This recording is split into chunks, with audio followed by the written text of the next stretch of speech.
What's going on, everyone? Juice Bags here, and welcome back to some Dungeon Defenders 2. I'm on my alt account, and we're getting ready to tackle floor number 8. However, first things first, let's look through the loot.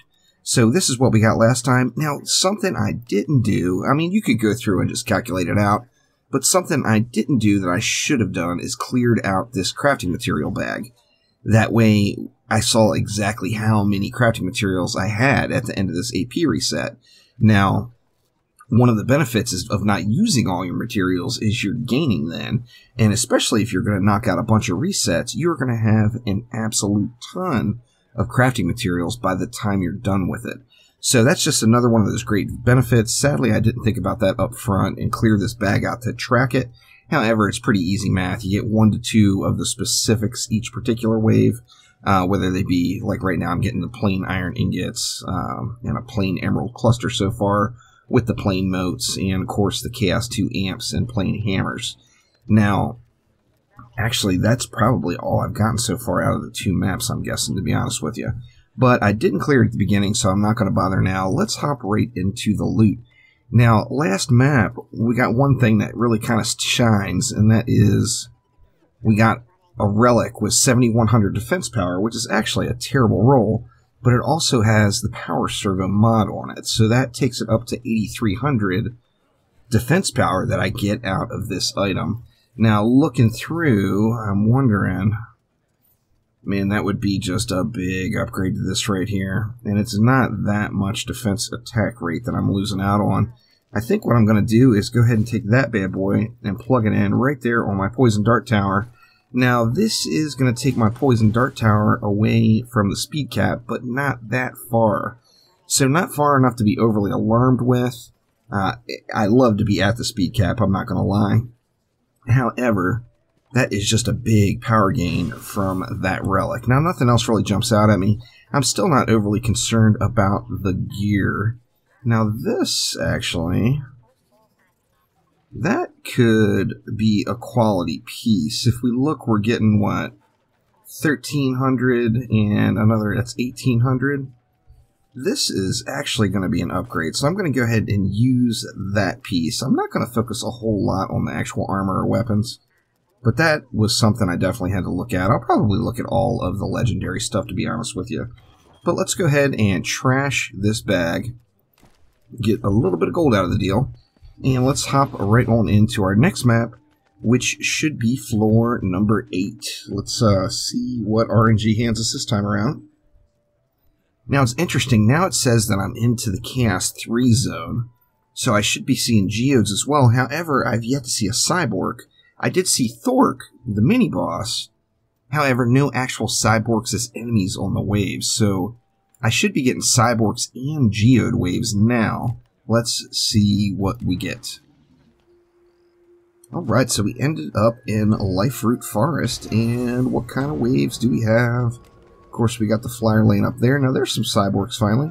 We got a Psywhopper lane. That one's unstoppable, so they won't be slowed. We're not using any slows anyway. There is a standard lane. There's a geode, too. So this lane, we got cyborgs and geodes.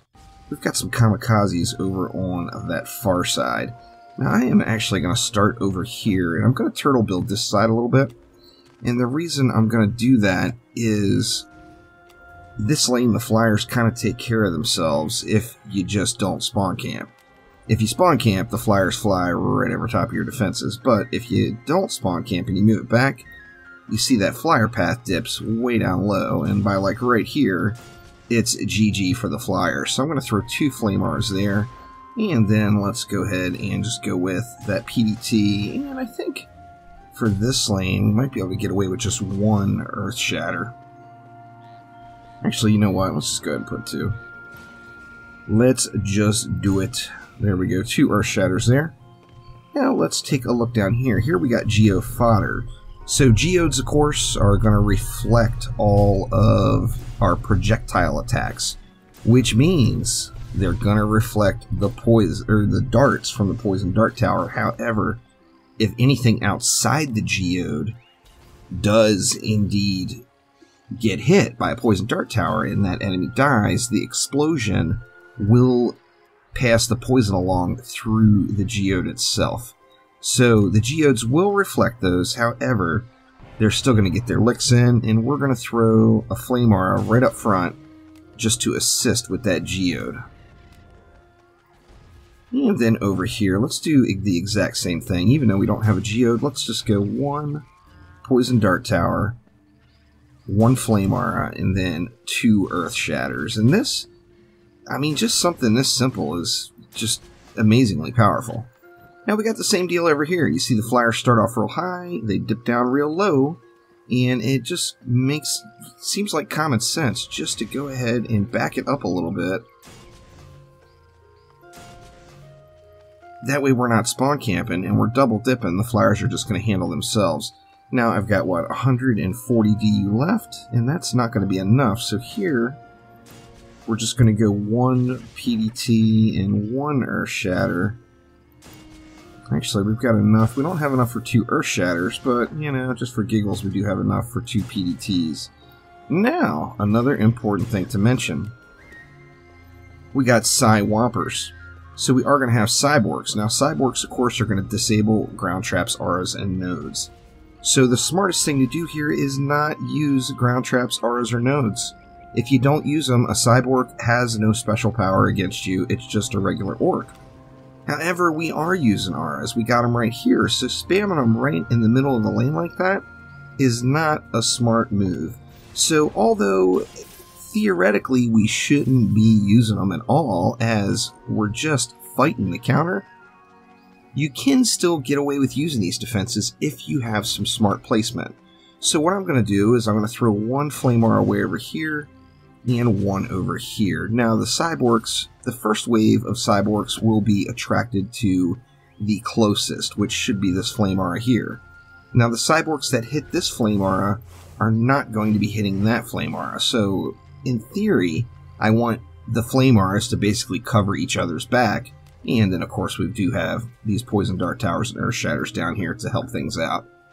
Now, since this is the Cyborg lane, I expect this lane to be the toughest. I do want to throw a couple upgrades there. And then that Whopper Vanguard lane over there, I really, really want to ignore.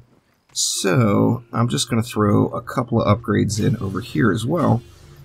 And let's see how it runs. I have a feeling it's going to run really, really smooth, just like the others. The power of smart ancient power and planned ancient power. Now, once again, you have people that tell you that you just have to get to the 999 Ascension caps. You just don't have to do it. Absolutely, you're extremely powerful if you do, but you're extremely powerful if you don't. So, do you really want to spend that time pushing that high in Onslaught? Now, choose your own path. If that is fun for you, then by all means, I mean, that's the name of the game. You should be having a good time while you're doing it. So, go ham. You know, I definitely am not going to shame anybody for wanting to push to that cap, as it is just a fun goal to try to achieve. However, it is completely unnecessary for pretty much full AFK ancient power resets. So just thinking out your lanes, doing things like moving this entire area back, that way you have all of your defenses are going to hit the ground and the air, yet they still have great coverage of the ground and the air. And you see the cyborgs getting the backup from the Earth Shatter, and the PDTs actually never made it so far anyway. I don't want to jinx it for next wave, but they never made it to the Flame Auras to disable any of them. They just got wrecked. So this lane is, you see that Earth Shatter is getting up in there. Earth Shatters will hit inside the spawn. And, you know, the bad part is you lose out on the mana. The good part is the mobs are dying in there. You don't have to worry too much about them. Let's see. Let's jack this one up a couple times. Got lots of mana. Now this is just going to turn the entire rest of the map into complete easy mode, depending on the bosses I get. Now, if you are doing AFK-ish Ancient Power reset, it's never a bad idea to just keep an eye out for the bosses. At least look at them to know what's coming. We know that we've got a Skelly coming here, so I don't really have to worry about it. If, you know, obviously, if it was the Draken Lord, then I'd want to go ahead and get out there and make some things happen. But let's just go ahead and let it run and see if we can get through this wave without really contributing a whole lot either. You know, the objective here is to go through your Ancient Power resets as smooth as possible. That's why you want to push to the highest onslaught floor you can get to, or that you choose to get to right up front, as it just makes this entire experience just so much easier. Now, it doesn't matter what your Ascension is. Don't worry about grinding Ascension. If you're thinking about preparing for any Ancient Power resets, completely ignore your Ascension level and just look at climbing onslaught floors. You get the biggest value in minimum Ascension for pushing onslaught floors, so it's just well worth it to make sure that's where your focus is. Now, having the gilded shards, all that good stuff, is certainly a huge luxury, no doubt about it. It makes you even stronger than what we're seeing right here. Plus, of course, you don't have to spend that gold. However, then you have to get that grind done up front, which can be a bit painful. I almost said brutal. I was trying to combine painful and brutal. That's a new one. Alright, let's go ahead and jack this side up just a little bit more. And it's pretty much good game. So let's go ahead and jump on forward to Wave 5 and see how this all holds up. Wave 5 is upon us. Things went super smooth. I didn't bother doing any upgrades. As you see, I just held on to all the mana. And what do we got here for their final wave? We got Gribs coming out there. Or pardon me, that's Quibs, not Gribs. And who else? We should have one more boss. We got a Skelly down there, so nothing to be super alarmed about. We still haven't seen any terrifying bosses. I haven't seen a Siege Roller yet, and I haven't seen a Drakenlord yet, and they both have an equal chance of appearing at this point. So, super awesome. Super awesome rolls so far, no doubt there. See, that's what's getting it done, is those Earth Shatters are taking care of these cyborgs before they can even get out here. It actually looked like those cyborgs were pathing towards this one. Maybe it's because the spawn kind of curves around a little to the left. So from their spawn point, maybe this one is actually closer. Could very well be, that's for sure. Go ahead and just give a little assist just to blow through the rest of this wave. I'm going to ignore Quibs up there. Let's see, you know what, that's like Kellyan's not going to make it very far. I'm not even worried about it. I'm just going to let all of the defenses take care of business here and get this wave closed out. Let's see how old Quibs fares. Oh, he's down. Quibs has been wrecked. And it's GG. Oh, nice.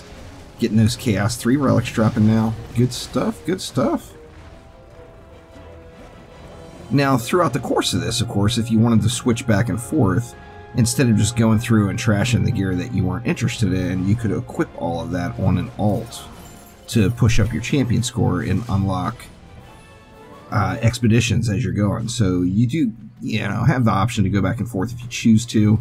The quickest path is going to be staying in Onslaught, and there will be one shortcut that we'll be using once we get to floor 24.